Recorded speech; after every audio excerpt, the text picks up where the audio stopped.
welcome to the Rare Makes channel. Today we're going to make some Halloween treat bags using DTF transfers. I'm using my Cricut Mini Easy Press on a heat setting of 2 and I'm using a pretty firm pressure. So the glue on the back of the transfers requires heat and pressure to stick to any surface. So it's really important that you try not to sweep it around in an ironing motion, as that will cause the glue underneath to slip and you won't get a good finish. So that's the little ghost one done. Now let's do one right from the beginning together. Now I take the bags and I give them a bit of a press first, just to get any moisture out of the fabric before I press the transfer, and also because sometimes they can arrive a little bit creased and we don't want to send a final finished product out not looking at its best. So then I take the transfer and I pop it in where I think is in the middle, and then I always double check because sometimes I think it's in the right place and then I measure it and I was miles out. So I'm just checking that it's where I want it to be, just same distance from the bottom and in from each edge as well.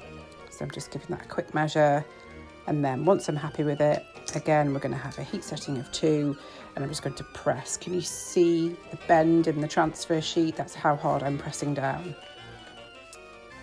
And then just go over all the little bits of detail to make sure they all stick down, and you can also go back and press over anything else if you find it hasn't quite stuck.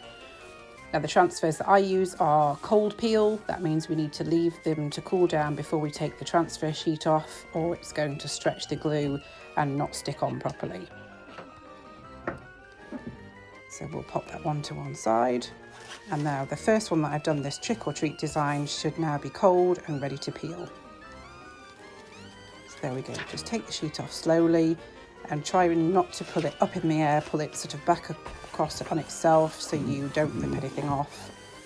And then the last step to do is to take a Teflon sheet and just to give it a final sort of press, or an ironing press this time, over the top of it, just to make sure everything's stuck down nicely. And there you have it, beautiful finished result. And now the little ghost should have cooled down. You can also get marble slabs and tablets to run across things if you're a bit impatient, to help them cool down a bit quicker, but I just tend to honestly just press a whole load of stuff in one go and then just wait for them to cool down. So there we go, just peel that one back and there she is, looking beautiful. And then finally our little boy ghost. And you can see here the P hasn't quite stuck down. I mustn't have pressed over it properly, so I'm just fixing the covering back on, giving it another press just to make sure it's stuck down everywhere.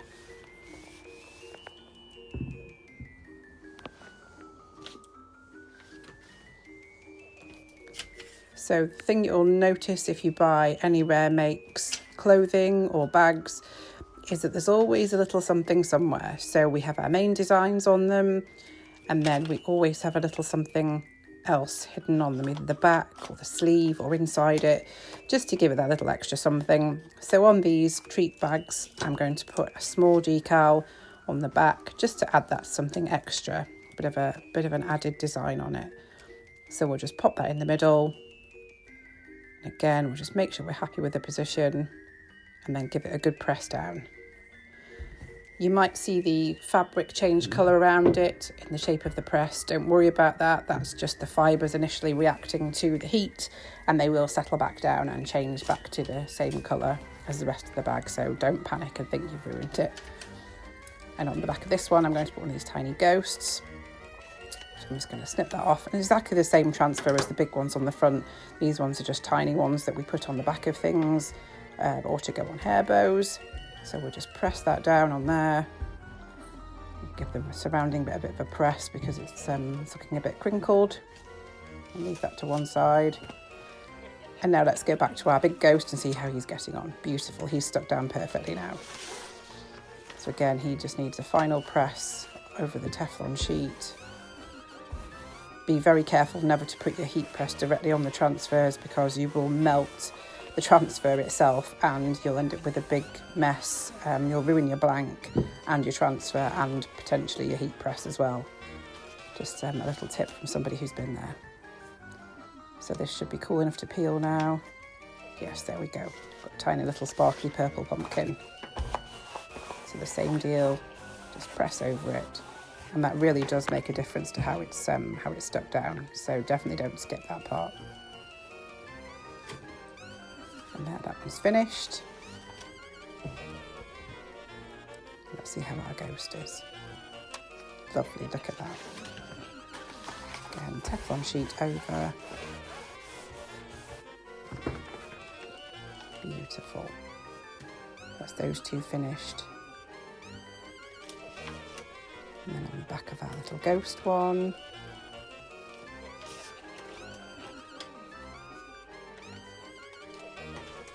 Going to just look for the perfect decal to go on it.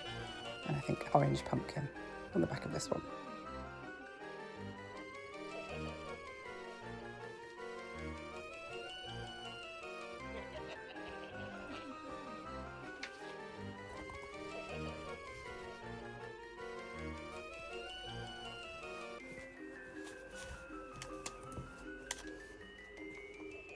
Sometimes they can be a bit tricky to line up, but just persevere. And then give it a good press down.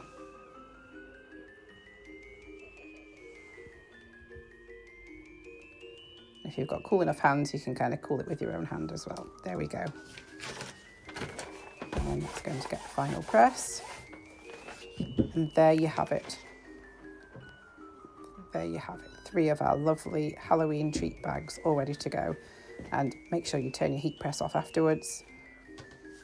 I definitely recommend buying the Cricut brand one, or one that has got an auto off feature just for safety. And there they are. Happy Halloween, everybody. Thanks for watching.